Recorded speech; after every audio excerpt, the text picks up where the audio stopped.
Greg and Richard right here on Talking Red.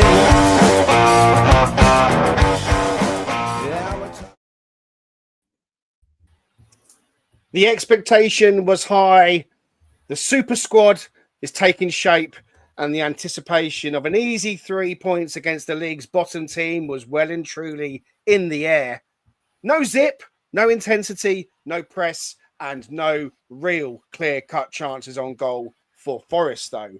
And if ever a game was heading towards a 0-0, then this was it. But then came the rearing of the ugly head of Old Forest, the capitulation to rival several of the Reds' famous self-destruction moments over the years. 7 minutes of madness and an exodus quicker than Moses out of Egypt.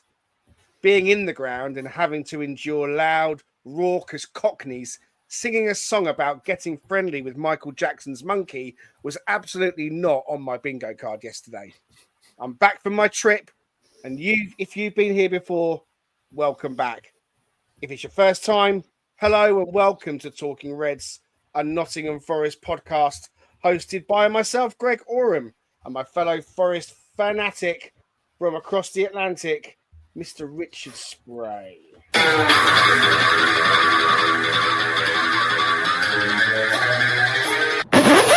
60% of the time, it works every time.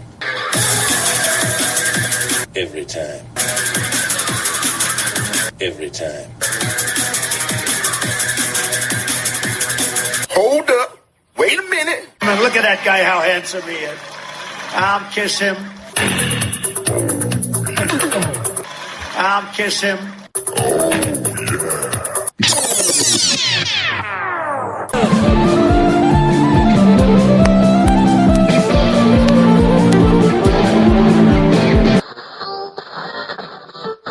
You stay classy, San Diego.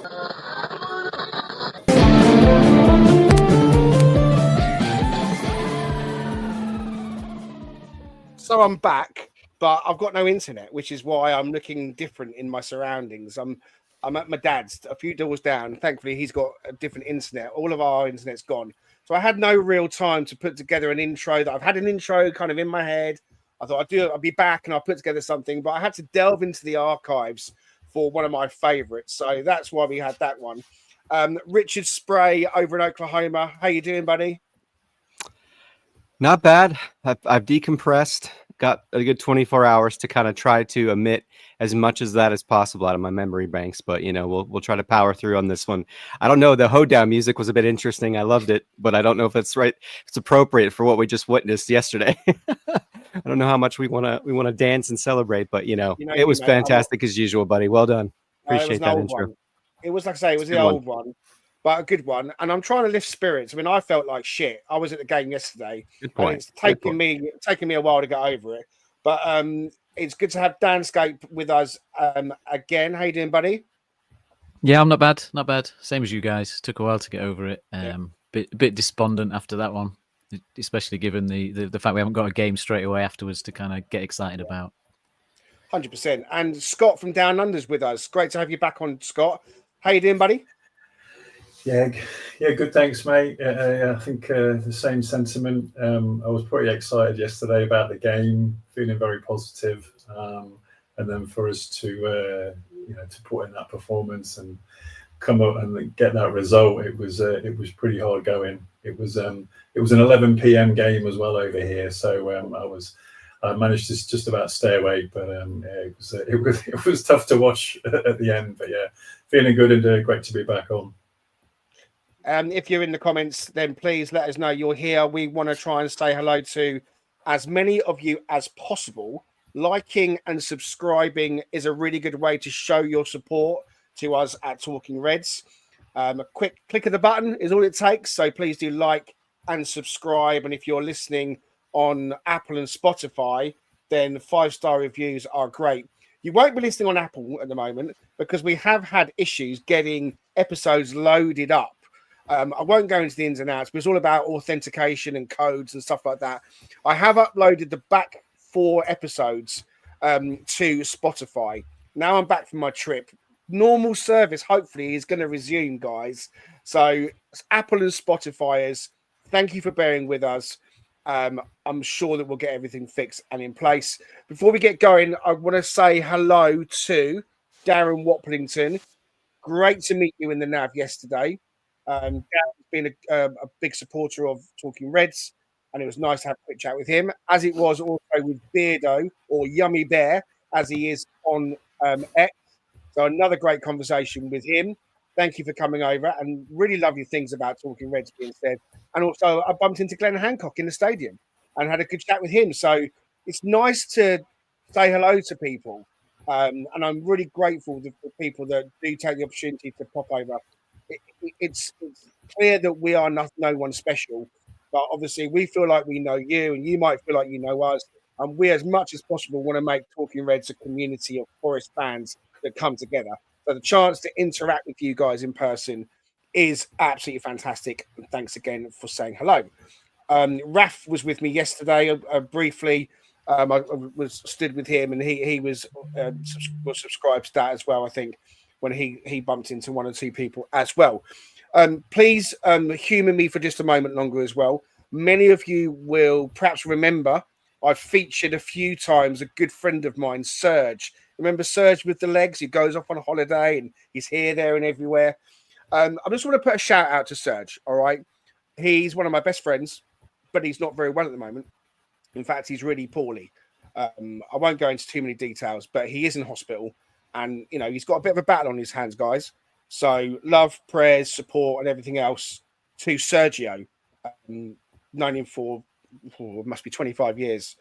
Really good friend, really good guy, and watches Talking Reds. He's an Arsenal fan. He gives me shit all the time. He thinks Arsenal are going to win the title, and after yesterday's result against Liverpool, maybe that kind of isn't going to happen, mate. But if it means that you get better, then I'll be all for it. Anyway, let's move ourselves on, get back into the game. Richard, over to you. First thoughts on Forest's game yesterday at West Ham. I mean, come on, give me the headlines of your brain at the moment. Yeah, weird malaise that just seemed to permeate the entire team, beginning from the opening kickoff. So, it was just uncharacteristic performances by key players. It was great to see Anderson put in a 7 out of 10 per usual, but Sells did his best to kind of keep things close. But it was just, it was such a bizarre sort of change of a complete 180 from the Brentford match, with just the intensity levels you referenced, Greg, at the beginning, the lack of energy, the lack of quality in that final third, the lack of industry to get the ball through that low block, and it's just becoming evident. We have quality. We've improved our possession, we've improved our ability to retain the ball, but we just haven't improved our ability to break the lines. So yeah, it was disappointing. I mean, and we all, as you said, we all walked into that with the anticipation that 3 points was guaranteed. But as Premier Elliott constantly reminds us, and did so again multiple times on X yesterday, none of these matches are truly, assumed, an assumed victory. And it's just disappointing with, how things unfolded throughout the remainder of the match too, just in terms of not utilizing the depth that we have to try to create a bit of a spark. And yeah, but we move on. We try to do our best to kind of put one of these things behind us, like we did last season with Bournemouth, and maybe even a little bit with the Everton match, and just try to find our way through it, power through. That's where the culture has to kick in, and where the closeness of the boys has to kick in. And so hopefully that's still retained and that's not damaged in any way with all that's gone on with Nuno, because it has been eerily silent subsequent to all the sort of transparency that was out there. So, but we're confident that we'll get it right and we'll move forward, because I think there's too much experience and too much connectivity between the guys on the squad to see it diminish too severely. So still positive about things moving forward. What about you, Scott? I mean, what were you thinking going into this one? An easy 3 points for Forest? Yeah, absolutely. That was definitely what I was thinking. I was talking to my sons about it during Sunday, and then just before kickoff, and my sons were like, "Oh, what do you reckon score prediction?" I was going, "Oh, I reckon it's a fairly safe 2-0." But then as we were getting closer to kickoff, we were looking at sort of West Ham, bottom of the table, the way they've been playing, their scoring threat across the pitch. We were starting to feel even a little bit more confident as well. So it was a tough old game. It was a tough old game to watch. It was painful at times. I was really getting quite angry. We just seemed to be losing the ball so often. Our midfield just didn't click at all. The amount of sort of balls of just where the last pass went missing. Morgan he was trying a few of his little sort of tricks here and there, which just weren't coming off. We just seemed to lose the ball so often. It was just frustration. It was frustration, from me watching the game. Yeah, it was a tough watch. I mean, it wasn't just. Sorry, I mentioned Morgan, but I think Sangara didn't have a great game. Anderson was below par as well, which I found quite unusual. He's usually, he's right up there typically. Elliot is. So yeah, it was a tough game to watch, but I'm just pleased we can draw a line into that one and move on. I want to say a hello to David in the comments. He says, "Good afternoon, lads, and the chat." Hey, David, good to have you back with us. Brucey over in Texas is also with us as well, as is Tim Eason. He says, "Is it a case of these players are not Nuno's players, but are Edu's?" Well, that's a good question. Maybe we will get into that chat throughout the episode as well. Darren Watplington, who I mentioned previously, is in the chat. He says, "It was a terrible game on Sunday. Let's move on to Arsenal." Yes, it was lovely to meet you. And obviously, Orlando was with us as well. And I had the Talking Reds pin badges on me. And I was trying to give them out to people. So, I'm glad that you appreciate that. Thanks ever so much, buddy. Frederick T. Now then, we've had a donation of 27 SEK. I'm not quite sure what that is. I have to say thank you, Frederick, for your donation. He says, quote from Clough, "Players lose matches, not tactics." Fully subscribe to that. I'm not quite sure what that amount is, but any amount, whether it's a penny, a pound, or whatever it is that you guys feel like you want to pop over to us to go into the kitty, we're really grateful. So, Frederick T, thank you very much indeed for that as well. Danscape, what was the issue in that first half? I said to Orlando and to anyone else I was speaking to, first 10, 15 minutes for me is crucial. I wanted them to get at West Ham the same way they got into Brentford. Fast, furious, zippy. There was no intensity, no pace. What was the issue? Was that a Nuno tactic that he was conveying to them, do you think? No, I think West Ham delivered a dose of our own medicine to us, if I can get that phrase out. I think they came, they sat in, and they said to us, "Go on then, do something," which we've seen we struggle with. We struggled with it at the back end of last season with Everton and Brentford. And I think they just saw that as their only game plan. And I think the difference with Brentford is Brentford did actually try and press us and put a bit of pressure on, and we just played around them and opened up the pitch, whereas West Ham didn't really give us that opportunity. So it was a case of I suppose we were probably prepared for that, but we just didn't do a very good job of it. The fact that we couldn't make 5-yard passes, the likes of Gibbs White, making those sort of errors just suggested that there was a bit of distraction. I've seen in the comments people say, is there just too many distractions at the minute? And I think there probably is. It felt like there's something that affected the player performance in that. I don't think it's tactical, because at the end of the day, when a team just wants to sit in and defend, the tactic has to be quick and slick with your passing and kind of try and cut them open in small tight spaces and get balls into the box, because they are going to have bodies behind the ball, and that's what they did. So it's not, I don't know what the tactics would have been that much different. I think it's just a case of, why were the players, just not on it? Was it distraction? Was it pressure?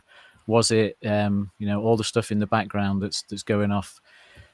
Was it just a bad day? Did they just want this game almost out the way? I don't know. But it was too many players were like a 5 out of 10 or less, unfortunately. I mean, it's interesting you say what you do about West Ham doing a job on us, but I was at the game, and obviously it's very different when you're there to how it is on TV. But I never felt like we were in any way hurried, and I wanted them to use the ball quicker, and I felt like there were opportunities to use the ball quicker and get the ball into areas to cause West Ham problems. I didn't feel like we were probing enough. The ball was being played a lot across the back line a bit too much.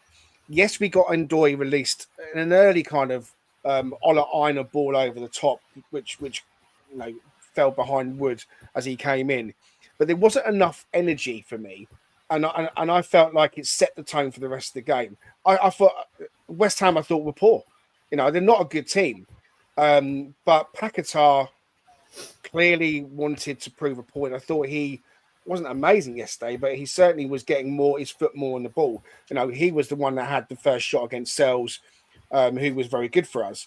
I should also mention, yes, Mickey Toast. Yesterday you fleetingly said hello on your way out, and it was great to meet Mickey Toast as well at the NAV yesterday. So thank you very much for reminding me, Mickey, of that. I mean, what about you, Richard? I mean, is it as simple enough to say that West Ham did to us what we've done to other teams?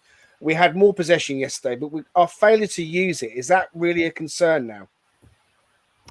It certainly wasn't that match. I mean, because as Dan pointed out, against Brentford, I don't know what the differential was in terms of, we saw they were lacking personnel that they typically have that are key for them, that would have made them better on the pitch.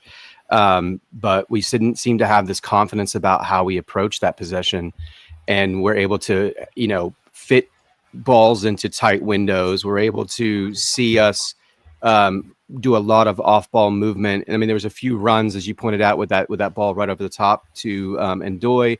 There was just a number of things that just didn't come off. Scotty talked about the Morgan Gibbs-White situation. I mean, the fact that he couldn't complete a 2 or 3 to 5 yard pass throughout that beginning of that first half. But I mean, West Ham were doing similar things. They were giving possession away and giving the ball away too easily. And Murillo's balls over the top that he tries to drop to players that typically will function. I mean, there was one beautiful one to Callum Hudson-Odoi on the wing that he seemed to place perfectly with the right amount of weight, right amount of trajectory.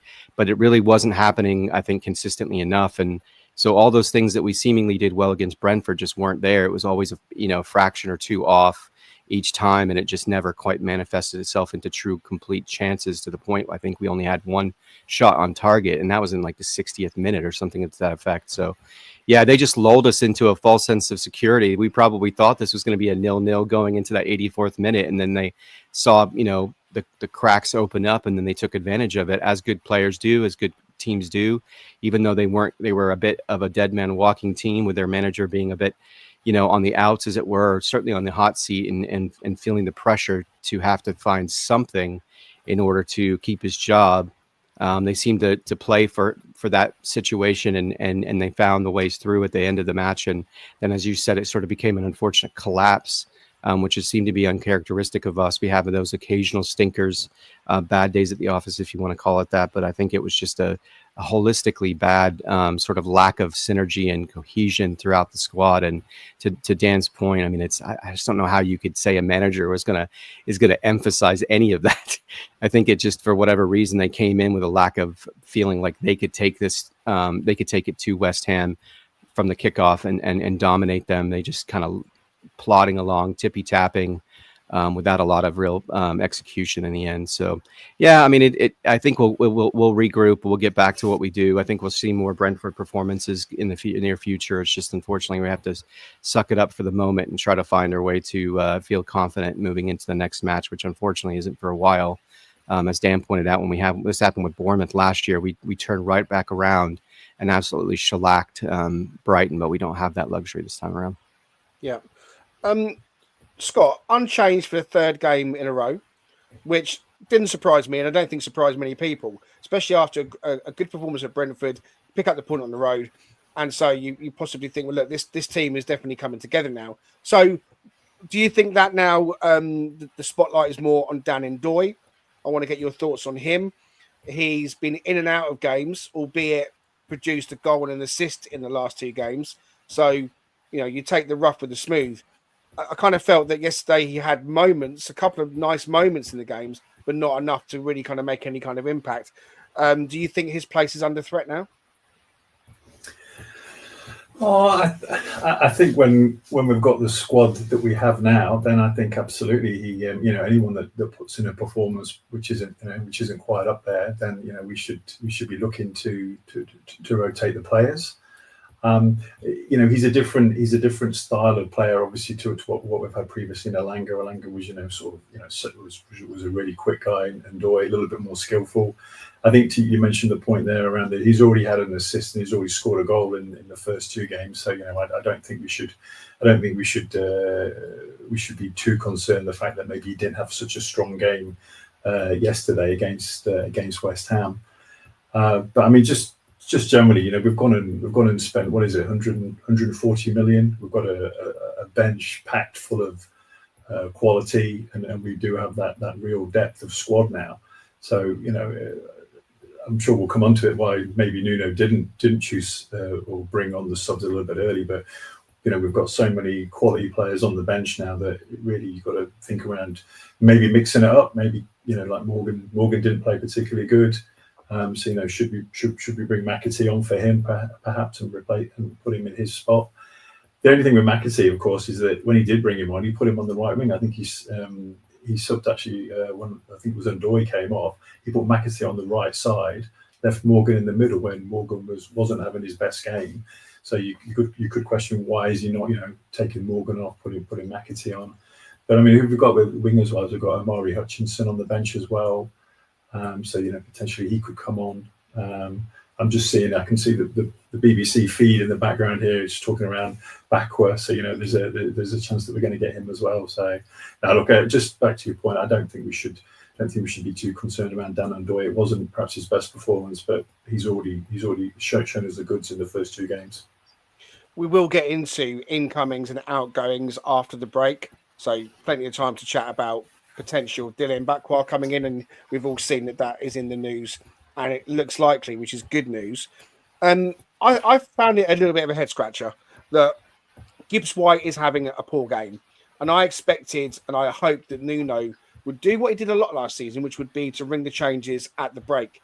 And if you're going to bring the likes of James McAtee into the club, who is, in my eyes, the challenger for the Morgan Gibbs White position, then why on earth are you not hooking Morgan Gibbs White at half time and bring McAtee on? Because when James McAtee did come on, for 10 minutes, he looked lively. You can see the class is there. You can see he's got that touch and he's got that composure. But he's not someone who I would automatically want to replace and put on the right wing for Dan Ndoye. So that, for me, was a change at the right time, but the wrong change. And we'll talk more about substitutions in just a moment. Loving the comments for Serge. Get well soon, Serge, from David, sending thoughts and prayers. And also get well, Serge, from Raf as well.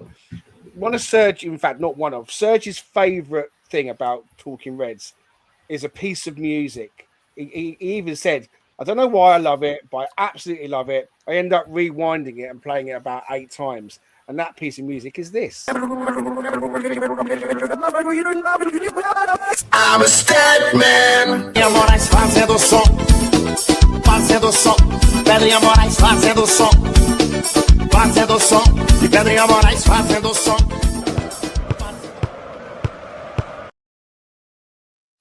I mean, it is very catchy. It is very, very catchy. But it also gives me a chance to play it and bring the Statman in to give us a few details and stats on what we saw yesterday.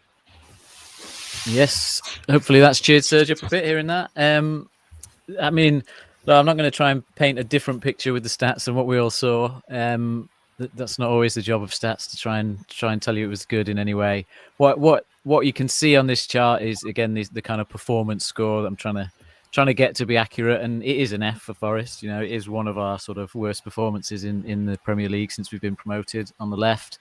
And for West Ham, it ended up as kind of one of their better performances, although, like we say, throughout the game, they didn't actually do a great deal. So I might need to tweak my numbers and bring that down a little bit to make it more realistic. But one thing I think that's interesting on our charts, on the left, is the kind of defensive side of things. And we still ranked very high for the kind of pressing and side of the game in that match. We still did put the pressure on West Ham to try and pin them in a way that we haven't had to do a lot of since we've been in the Premier League, because we've tended to be on the other end of that. So it's kind of new for us, and all 3 games this season we have seen that, and we still saw it yesterday. It just doesn't look like it when the other team sort of almost don't want to come out that much anyway, I think. So we did that. You can see, look, West Ham, if you look at the pressing part of that left-hand chart, you can see Forest are right at the outside, West Ham are right on the inside. They didn't want to do that. They went for the box defending route, which is why their score is up there for that. They sat in. They had the likes of Mavropanos, who, some people don't rate as a defender, but he's very good at clearing and heading the ball out the box and dealing with that side of the game. And then if you look at our right-hand chart in terms of the attacking stuff, obviously, look, we had loads of the ball. We did try things in terms of, trying the through balls and trying the switches and trying to switch play, but it just never worked. And, for me, we resorted to putting the ball in the box at the wrong times almost. It was one of those where we got to the edge of the box, then we sort of paused and played it around. Then eventually we chuck it in the box and they're set and there's not really any surprise. That said, Chris Wood obviously did have 2 headers, didn't he? I think that were half chances just because the ball didn't have any pace onto him. So they were sort of half chances where he'd have had to do something special. But on another day, maybe you get something out of those. But unfortunately for us, there was just nothing in the chance creation, which is obviously shown on that chart in terms of where we were able to actually hurt West Ham. Yeah, go ahead. I was going to say there's one clear and obvious gap in that first slide. Yeah, the S-housery is like completely missing.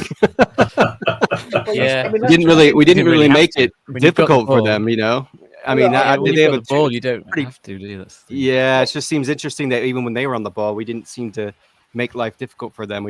Weren't physical enough, at least in the that brings middle me of the park. to Alan's in Mez is in the comments. He says MGW is appalling, which we all agree with. Alan says, personally, I'm fed up that we want to get all of our new players on.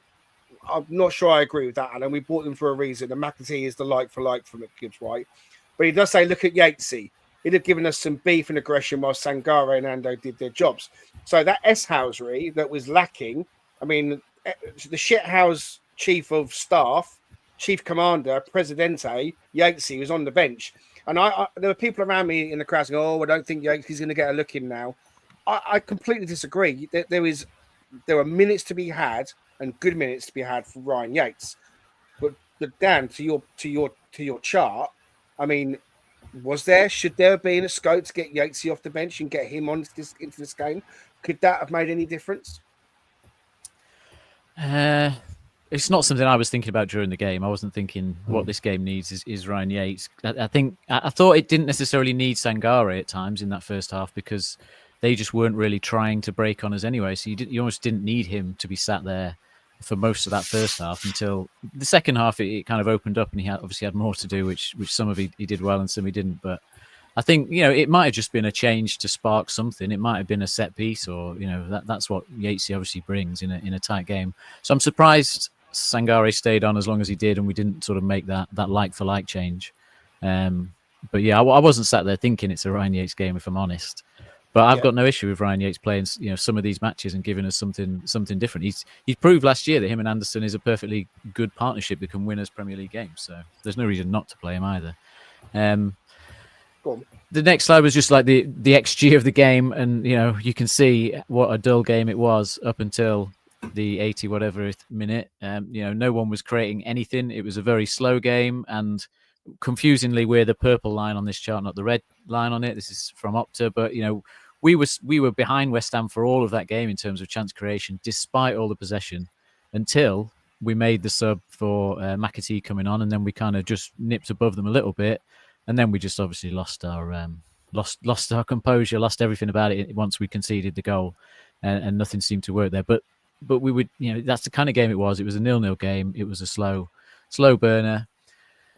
So looking at where we are this season as a whole so far, obviously it's only 3 games. But what's interesting is how different, it has been these 3 games to what we were last season. And again, I'm just trying to put this onto the chart for you. So these are like styles of teams. So, a counter-attacking team, a Wimbledon crazy gang team that just lob the ball forward and, win set pieces. And that's what they do. The possession control team and dominating the pitch and all that. But we've flipped our line between the white line from last season and the black line to this season. We haven't had the chance to be a counter-attacking team. We haven't really had an impact on set pieces as a whole. But what we've been doing is playing more on the wing, more balls into the box. We've dominated the pitch, but it's kind of like it is a different team that we're seeing at the minute. And whether that's down to the opposition giving us more respect, whether it's a deliberate thing that we're trying to do, we are in a transition in terms of how can we still deliver results when we're playing a different way. So if we wanted more of the ball, if we wanted to tackle higher up the pitch, if that's what people wanted from last season, we've done that. But in terms of turning that into, results, then we've struggled to do that. Even against, say, Palace last week, we didn't create a lot despite doing okay in that game. So that's that one. And then this one, I've just nicked off the Opta site, and we're third for the most passes completed in the Premier League so far. So again, last season we were bottom of this chart. It was famous that we were bottom of this chart, and we're now third. So again, it's just totally different. And again, is that down to opposition? Is that down to us? But I just thought it's worth highlighting. That's where we are. I personally think we are in that transition and kind of struggling to work out how we turn that possession into chances. Thank you very much, Danscape. Dr. Anna is back. She says, "Hi, folks. I'm at work, but saying hi. Back from Greece. Thank God I missed the game as I was flying home. Yeah, and I wish that I'd possibly missed it as well. I want to say to someone else in the comments, James said, the best squad we've ever had. Not sure we have a coach who will use it. Scott. So we know about the Nuno backdrop. We know about the stuff that's been said. We know that Marinakis, after the Europa draw, said some really positive things about Nuno being our manager. But Nuno hasn't necessarily put it to bed in his press conference either. The so-called summit is still to be had. The talks are to be had. Have we got the right coach in place for you? Should Nuno stay in place in your eyes? Is it a no-brainer that he stays? Or actually, has James got a point? With this squad, have we got the right coach? And should we be looking elsewhere now? Now that the apple cart has been upset, is this a chance or an opportunity to twist rather than stick? I love Nuno. I really like him as a manager. I think he's done great things for us at Forest. I'm not sure he's helped himself with the press conference which he did a couple of weeks ago. I think that really sort of created something which maybe necessarily didn't need to be there. I think he's a good foil for Marinakis. He seems to be very calm. Marinakis tends to be a little bit more combustible. So I think they're a good combination there. But now for me, Nuno should stay. I kind of sort of can sympathise with him a little bit because one of the key things he talked around was having the squad for an entire pre-season. So last season, we did well when all the squad were together. This season, of course, with the decision with the Europa and the Conference League, we didn't sign a lot of players until that decision was made, and therefore he didn't get a lot of the players which have now been bought in. He didn't get to work with them for the full pre-season. So I can understand why he feels a little bit frustrated. And then you talk around Edu and that kind of that other layer that's now been put in actually at the club, which is maybe preventing him a little bit from getting some face time at Marinakis. I think it just seemed really odd when he actually came out and actually made that statement in that press conference, because it almost felt like it was a cry for help's maybe a little bit too dramatic. But for him to come out and say that, knowing the type of personality that Marinakis was, I think it was a little bit risky. But yeah, back to your question, I love Nuno. He's done some great things for this club. I think he's a really good manager. I think he's got a real affinity with the players, a real affinity with the fans as well. So I hope he stays. For at least this season, and ideally even longer. I still feel he's got a long way to go with Nottingham Forest. Yep. Okay. Thank you, Richard. What about you? Sticking with the Nuno question, is this going to be resolved? The sit down with Nuno and the Edu situation. I mean, we've heard that there's a real deep personal issue between those two. Can that be something they get over? Should it be something they get over? Jose Mourinho is now available at Fenerbahce. Is he someone that you would want to see come to Forest? Are we 5 years too late for Jose, or has he still got something up his sleeve? And Postecoglou's been mentioned. Is he someone who you would be open to seeing come to Nottingham Forest? Or would you prefer, if there were to be a change, that Forest go and headhunt and go for the likes of Marco Silva and Dolly, I think it's Iraola from Bournemouth? They're two names, or even Oliver Glasner. So, where are you at with Nuno? And, if he goes, what kind of manager would you want to see come in? Yeah, I tend to believe that it can be repaired. I think the way that last season unfolded, even the latter part, was not what we all anticipated and wanted. I think he showed enough to be able to manage this team and get them to new heights. Hopefully, he certainly can't make the argument. Although he he may make the argument that it doesn't quite fit what he wants to do with certain personnel, certain players, as it's been discussed. But I would imagine no one could say he doesn't have the depth, he doesn't have the options to try to do more when things aren't progressing, which of course is what we've all said made yesterday so bizarre. Is just seemingly he dug in and allowed his first 11 to stay on for quite some time. That aside, I think I would definitely not want to see Jose Mourinho or Ange Postecoglou. I don't think that necessarily evokes the right dressing room shift. I don't personally know any of these guys clearly, but from outside looking in, Ange Postecoglou seems like it would cause more of an implosion than it would be a benefit. I understand he won a. I just think the way that he managed things, well, because it was uncharacteristic for us to see how Nuno came out and with such, vigor, I guess, as to what his disagreements were. That was uncharacteristic. And I think the thing I like about Nuno is that ability to manage the dressing room in such a way where he expects them to stay level-headed, to stay locked in, to stay humble, at the same time be able to get the most out of the players, which he clearly accomplished last season. What we saw from Ange Postecoglou, at least with Tottenham, was he had quality players. He had a squad that had been, sixth in the Premier League when he first took over, and then that just slowly degraded. And then as it degraded, he became a little bit volatile. And I don't think that's something that I want to see with our club. I don't think that benefits. I mean, it's one thing to have a personality with a lot of, spunk and media savvy with a Brian Clough when the results on the pitch mean he's putting things in place. He's doing things the right way. When both of those things are fractured, to me, that's not a value. I don't know enough about Jose Mourinho. I probably didn't pay enough of attention when he was in the Premier League. He clearly did well, decently well, I think, at intervals with Manchester United. I know he's won European trophies, but I think from my perspective, the Marco Silva shout or the Areola shout to me seems good, because I think those are coaches that can get the maximum out of players, out of teams that have good players, but you're not looking at top 6-7 level talent in all areas of the pitch.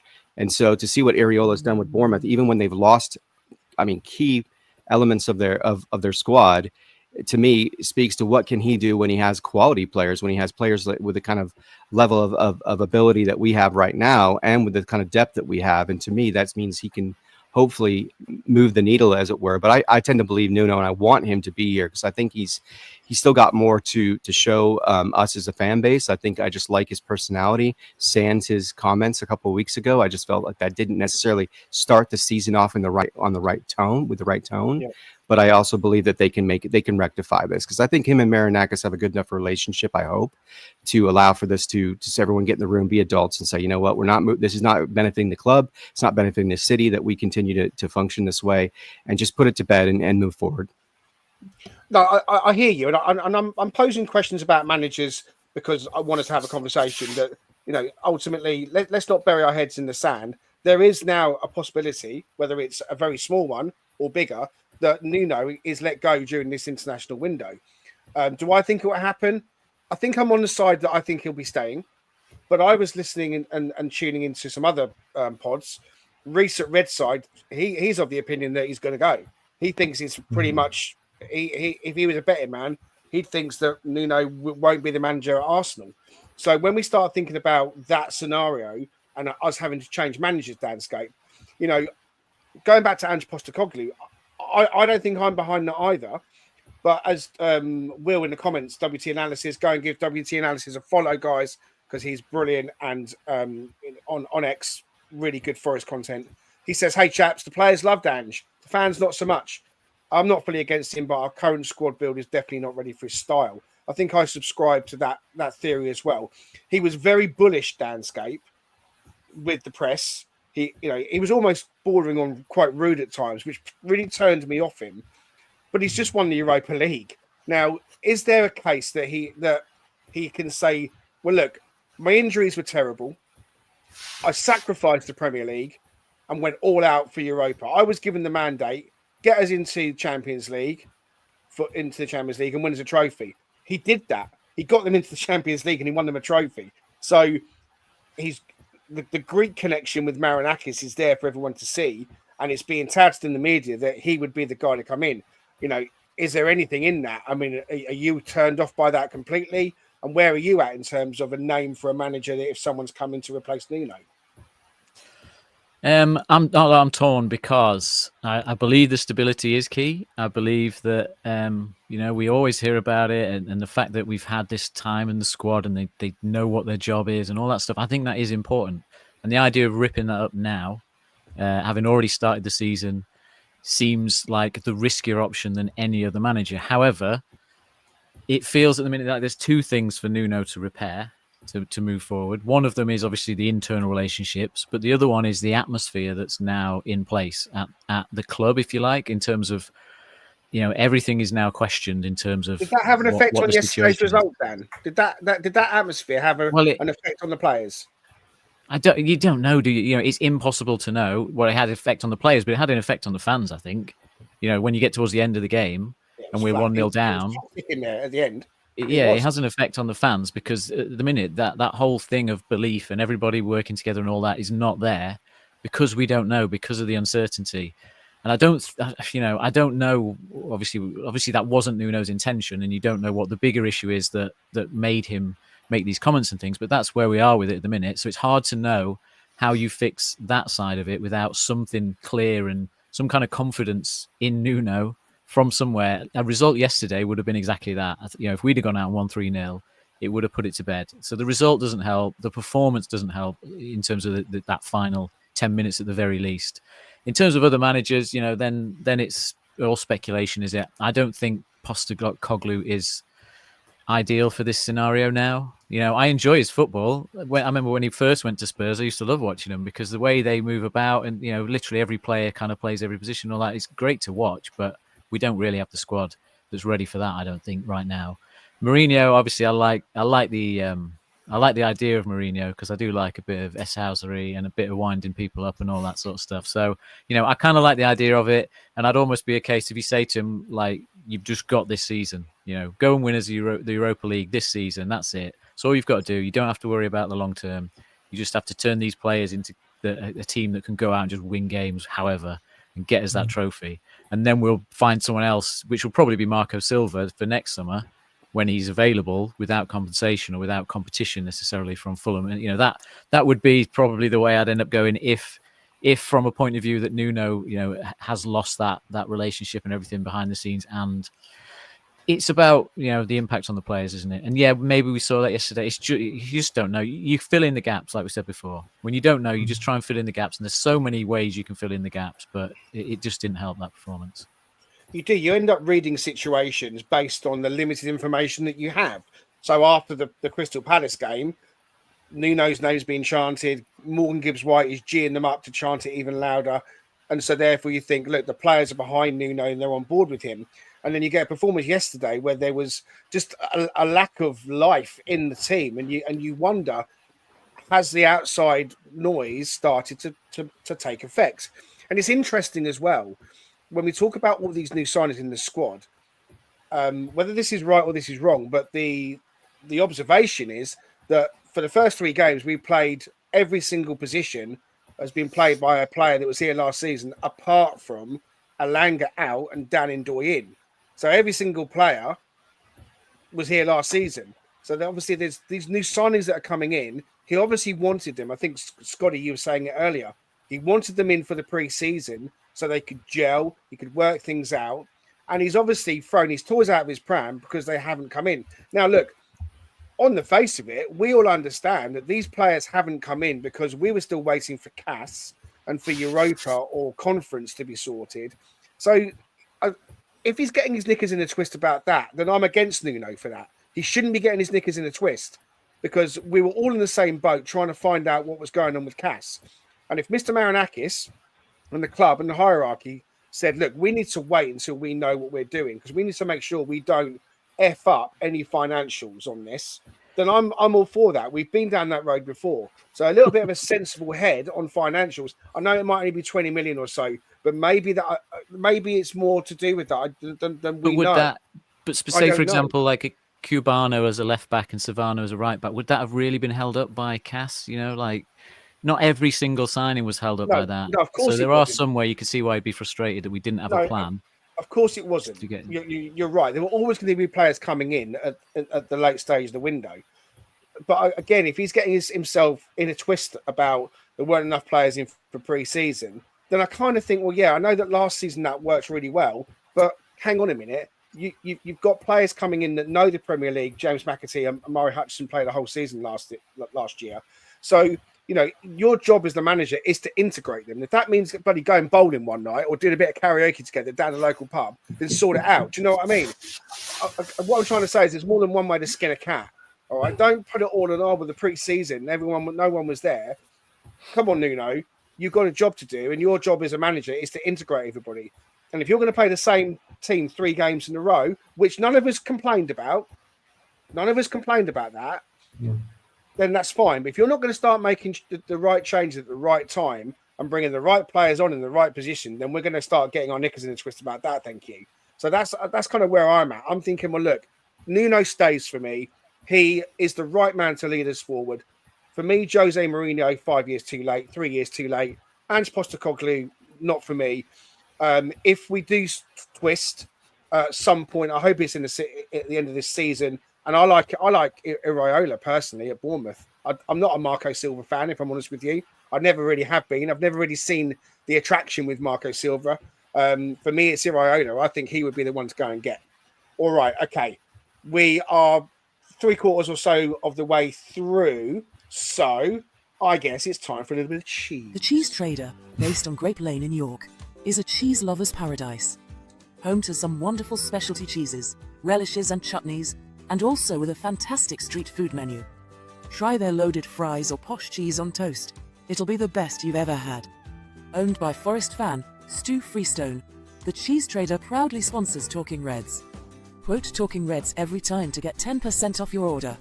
The Cheese Trader and Talking Reds, the perfect cheesy mix.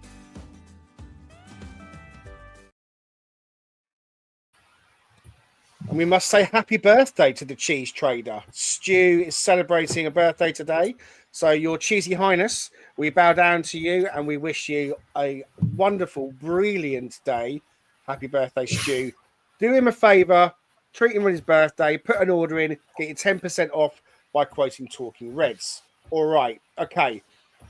Jackson Bollock in the comments says he's not convinced Nuno is the right man to evolve us into playing high possession football with a big squad. Paul says he never brings on subs until the 70th minute. He's always reactive, not proactive.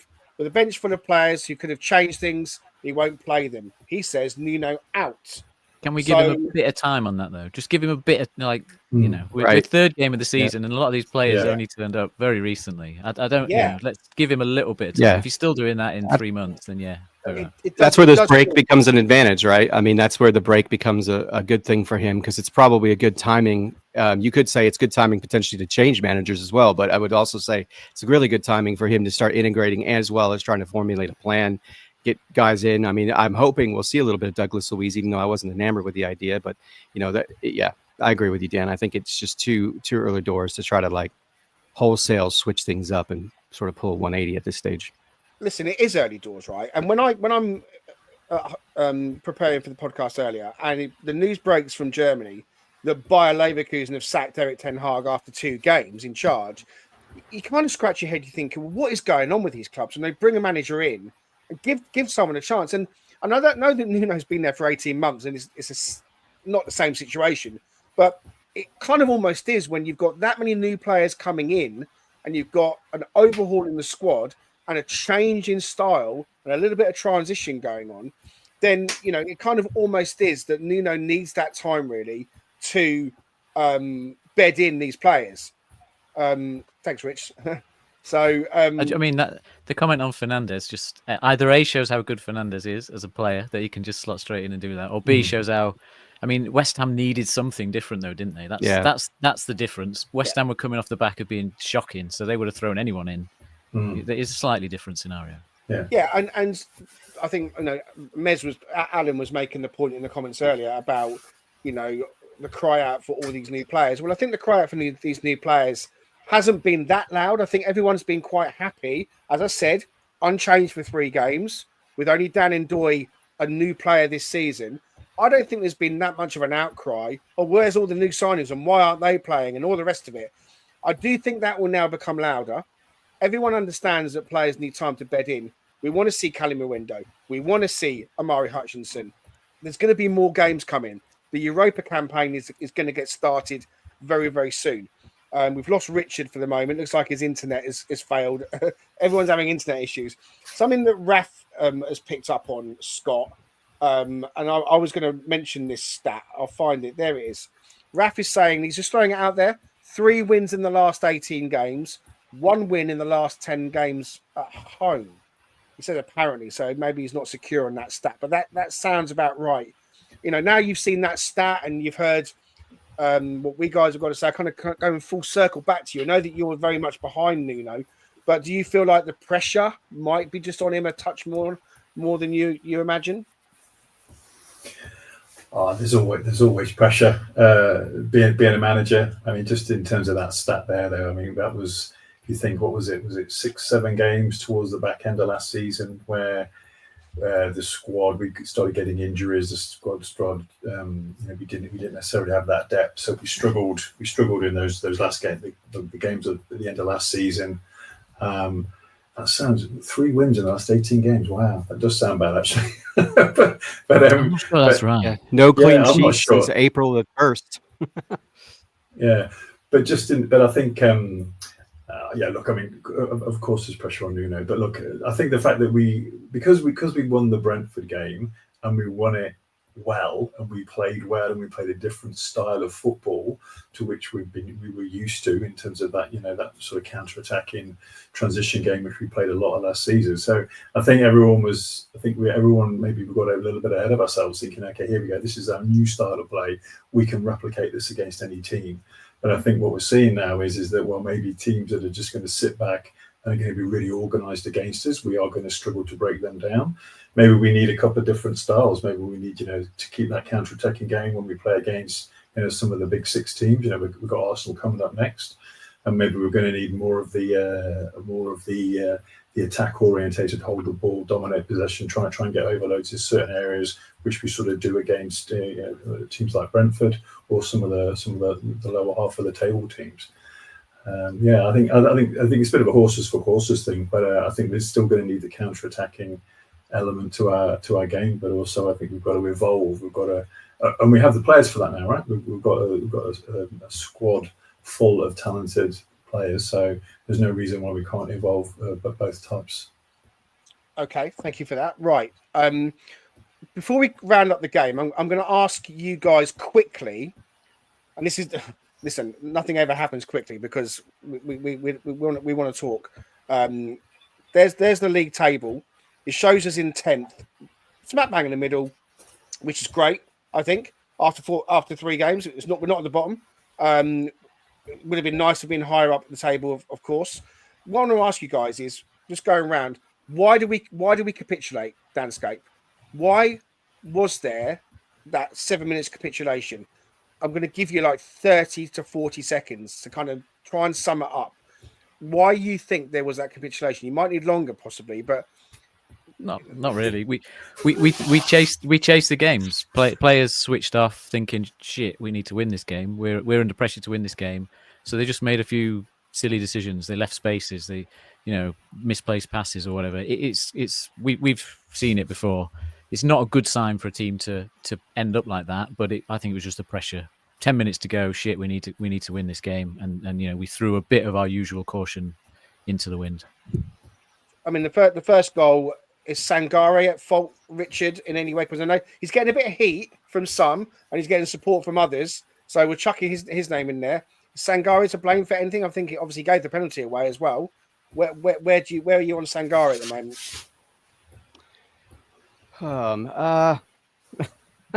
It's an easy target, again, unfortunately. Isn't it? Polarizing. Yeah, polarizing. I think it wasn't his best performance by any means. I think he was a little bit slower than he's shown in previous matches. I think he just didn't look quite as switched on per usual. I think it was always going to be a problem with Somerville, specifically on the second goal. Yeah, Richard's just texting to say that his laptop is dying, and unfortunately, I think he's struggling. Yeah, struggling with internet. Yeah. So we've lost. It looks like we've lost Richard. But Scott, just coming back to you quickly on Sangare. Did he make any glaring errors for you? I mean, I didn't think he had a bad game. I think that no one had a good game. I don't think anybody had a terrible game apart from Gibbs White. Personally, I thought Sangare did okay. And if it had gone towards a 0-0, then I would think we'd all come away thinking, look, it was a bit of a meh performance. And I felt like Sangare was a bit meh until maybe one or two moments where he was a bit loose. Mm-hmm.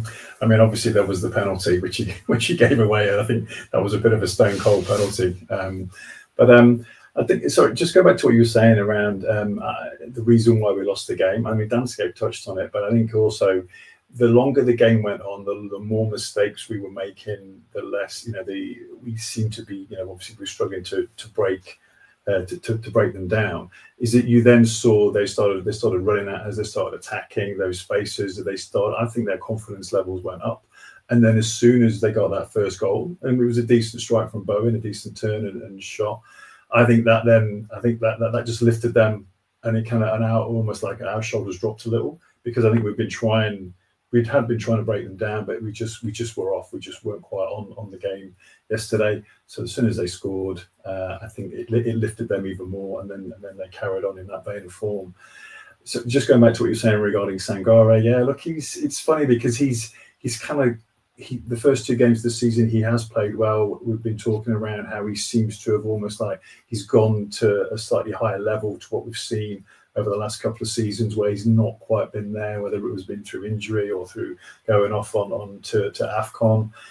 But he seems to have started well. So it was a bit of a shame that he then went and had a game, yesterday, which wasn't quite there. But look, he'll come good. I think it's good that he's got someone challenge him on the bench. Whether it's Douglas Luiz or Yatesy. I think we need to. I think we should rotate. I think we should do that for all the players. We should bring on more subs. We should change it up a little, freshen it up, show that we've got that quality and that depth, and then that almost like encourages the players that maybe get benched for one game. It kind of then encourages them to lift their game again. Pat Brett makes an interesting comment. He says Brentford lost their manager, staff, and the core of their team for that game. Right? He's referencing the opening game of the season. And that's true. I mean, if there's ever a time to play Brentford, I suppose it was the first game of the season. A team that I've tipped to go down that seemed to be in turmoil. I know that they've pulled a couple of results together. I think they did end up losing again the weekend late to Sunderland. Sunderland, by the way, who are making some very attractive signings for themselves. Fair play. They've come up. They're having a go. Granit Xhaka, great signing. They're signing Brian Brobby. They're signing the lad that we were looking at. I can't remember his name now. But Truda. Truda, that's it. So they're doing really well. So fair play to Sunderland. I'm all in favour of teams coming up and upsetting the apple cart and giving it a go. So fair play to them. We are on transfer deadline day. We know that John Victor, the Brazil goalkeeper from Botafogo, has signed. So the third Botafogo player to arrive is going to be followed very closely by a fourth, and that's Cuibano, who was one of the original trio linked all the way back in July. So it looks like that's going to be announced today. Paul Taylor in The Athletic is reporting that the club will be very much open to Taiwo Awoniyi going out of the door if the right deal, the right scenario were to come up today. So keep your eye on Taiwo Awoniyi. Jota Silva. Now, it looks like Sporting is still quite desperate to have him. There was the other team in Paris that were coming in for him as well. So we expect Jota Silva to also depart the club.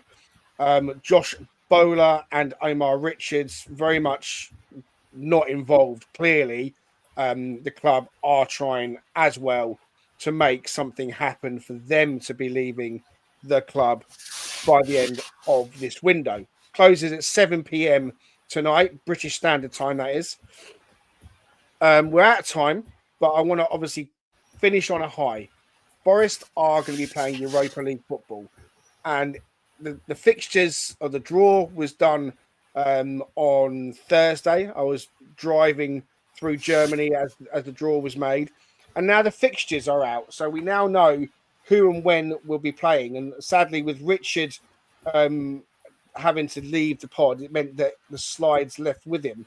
But we now know that the first game for Forest is against Betis away on September the 24th, and then we also play Midtjylland in the second fixture at home on the 2nd of October. I'm not going to go through all the fixtures. Everyone who's watching and listening to this, Forest fan, they know when they're being played. But Danscape, just give us your thoughts on Forest's European adventure to come. How are you feeling? Yeah, it's good set of fixtures. I'm looking forward to, definitely getting to those home games and seeing that, and witnessing that atmosphere. That would be amazing. And then hopefully get to one or two of the away games, but keep some in reserve. Don't spend all your money and all your annual leave before the knockout rounds as well. Don't forget that we should be aiming for those. So excited about all that. Look, I wish the weekend didn't happen so that we were going into this break on a high and we didn't really have that question mark at all about manager and all that. I mean, the stat that was mentioned earlier about 3 wins in 18, if that includes pre-season games, then, some people are being daft by trying to come up with these sort of stats that just prove something that sort of isn't there. When you look back at... Go, sorry, on that. WT Land says, Will says it's 6 wins in the last 14 games, 3 draws, 5 losses. I don't think that's an horrific record at all. Well, just looking at the back end of last season, we've won 3 games in a row not too long ago against Man City, Ipswich, Man United, and then our form, it kind of dipped into that very last bit of the season. But it's not like we've struggled for wins, and we were in a good place last season. We just need to move on from whatever these issues are. Hopefully, transfer window ends. If we can get hold of Bakwa, that's a good signing. That's the kind of signing we needed at the weekend, because he's the kind of guy that potentially can unlock a low block. He's got those dribbling abilities in tight areas. Hopefully, he's that kind of player that will give us another option. And then we just move on from transfers and behind the scenes shenanigans, because it could still be a brilliant season if we do well in Europe and do okay in the league. And the European fixtures, Scott, are now going to kick in. So we're going to experience playing in the midweek and playing at the weekend and playing in the midweek and so on. So I know that you are going to end up in Nottingham around the Porto game, which is great. And hopefully I'll be able to get up and you'll be hopefully over at the NAV maybe, or somewhere similar. Yep. So Scott's coming over, guys, and Scott's going to make the effort to try and, if not get to the game, get to the NAV. So how are you feeling from down under, Scott, to Forest back in the Europa, and we're back on a European adventure? Oh, it's pretty exciting. I think my first European game, I went to see PSV Eindhoven. I remember we were in the Upper Brian Clough, and this was years ago. But I think it almost like didn't feel real initially when they, you had the different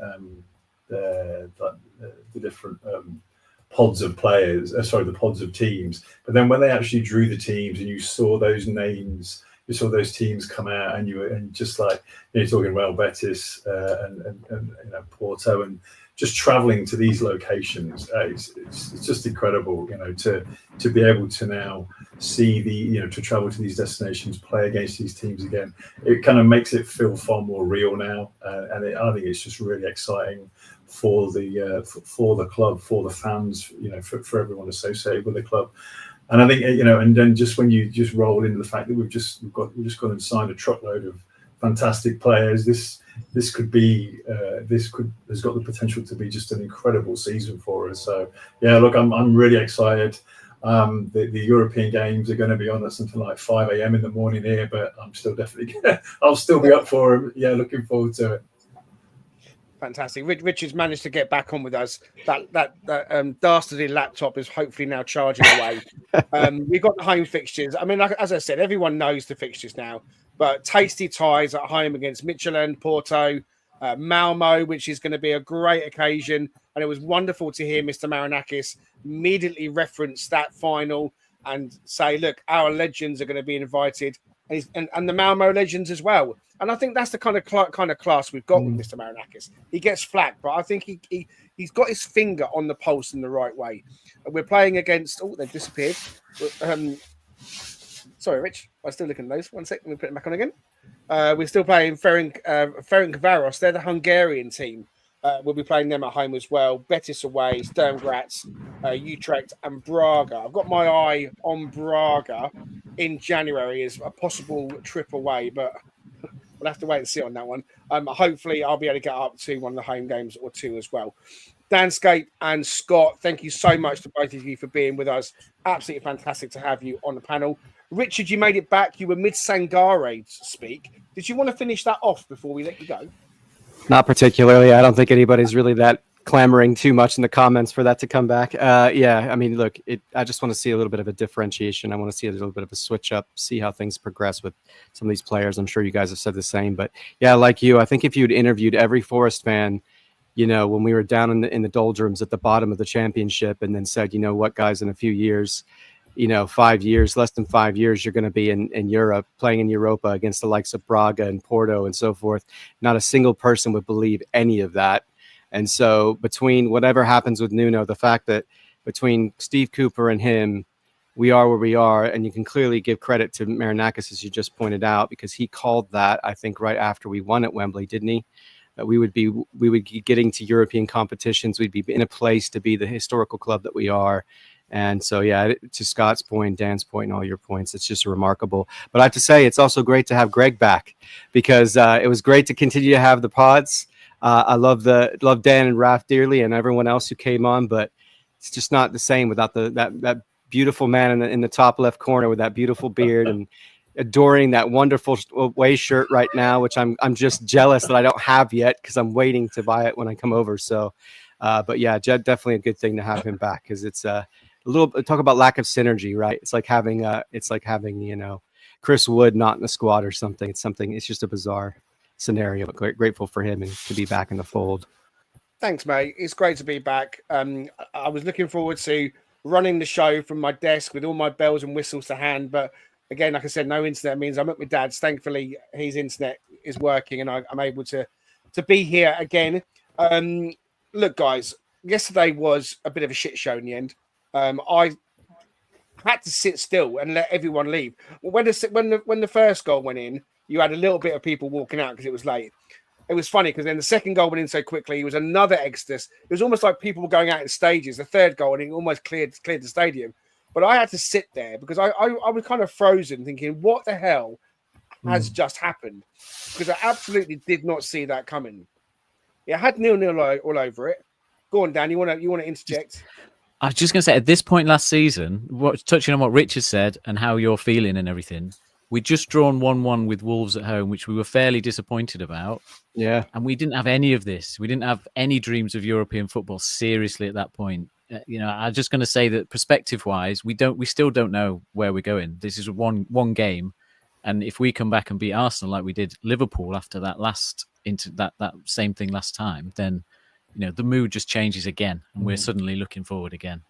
Yeah, 100%. And I was going to get onto that as well to say that just on the game yesterday, it was a shock because no one saw it coming. Any fan in that stadium, West Ham or Forest, on 75, 80 minutes, everyone would have said this is going to be 0-0. No one saw it coming. Even though West Ham had the better chances, no one saw that coming. But it did happen, and it was shocking, and it was horrible. And it's taken me a while to get over it because, you know, it's my first game of the season. But you're right, Dan. This time last year, we'd just drawn at home to Wolves. And then we went to Liverpool. And we are going to Arsenal after the break. And, you know, it's that kind of game where this season could turn. But if it doesn't, then we still have to keep clear heads. We still have to make sure that we don't get too carried away and stay balanced. We have got the Europa League. We have got fixtures coming thick and fast. And as much as we want these new players to get chances, trust me, those minutes are coming. There's no bones about it. Those minutes are coming. I hope Nuno stays in charge. I think he's the right man to lead us. I'm pretty certain this can be sorted out. So I'm on board with Nuno in. He is a good manager, guys. He's not a perfect manager, but he is a good manager. So I say to all of you, get behind him, get behind the team. The international break is here. And when we come back against Arsenal, let's go for those 3 points. Come on, you Reds.